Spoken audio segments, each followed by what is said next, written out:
ایک گنہگار شخص تھا، بدکار تھا، سیاکار تھا، شرابی تھا۔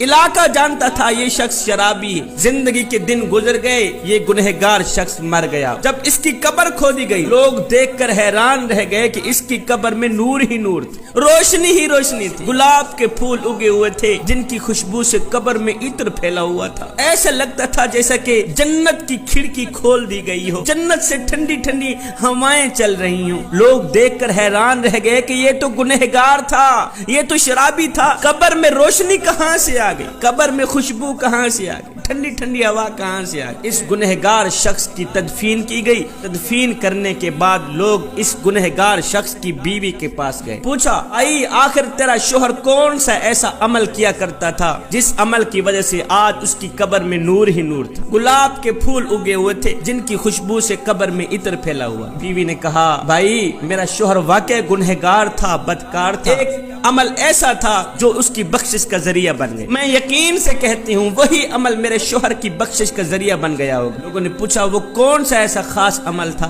تو اس کی بیوی نے کہا وہ عمل یہ تھا کہ جب فجر کی اذان آتی تھی، فجر کی اذان سن کر میرا شوہر کیا کرتا، میرا ایک بچہ تھا جس کی عمر 4 سے 5 سال کی تھی، میرا شوہر اپنے بچے کو اٹھاتا، بیٹے اٹھو، خود بھی وضو کرتا، اپنے بچے کو بھی وضو کراتا، وضو کرانے کے بعد اس کی انگل پکڑ کے یہ کہتے ہوئے مسجد کی طرف چلا جاتا بیٹے آؤ جس مالک کا کھاتے ہیں اس کے گیت گانے چل، آؤ بیٹا جس مالک کو ساری کائنات سجدہ کر رہی، چرند پرند انسان حیوان ساری کائنات اس وقت جس کریم رب کے آگے جھکی ہوئی ہے، آؤ اس کریم رب کے آگے جھکنے جائیں، آؤ بیٹے نماز پڑھنے جائیں۔ ہو سکتا ہے 5 سال کا بچہ تھا، 5 سال کے بچے کو یہ کہتا بیٹے ہو سکتا ہے یہ نماز ہماری زندگی کی آخری نماز۔ جب نماز پڑھنے کے بعد گھر میں آتا، میرا شوہر ان پڑھ تھا، پڑھا لکھا نہیں تھا، گھر میں آتا قرآن مجید اٹھاتا، پہلے اس کی زیارت کرتا، پھر قرآن مجید کی سطروں کے اوپر ایسے انگل پھیرتا آتا، اس کو بسم اللہ تک پڑھنی نہیں آتی، انگل پھیرتا آتا، ساتھ میں کہتا کہ میں بدبخت ہوں، پڑھ تو نہیں سکا، چلو میرے پاس علم نہیں ہے، قرآن کی زیارت کرنے کے لیے اللہ نے مجھے آنکھیں تو دی،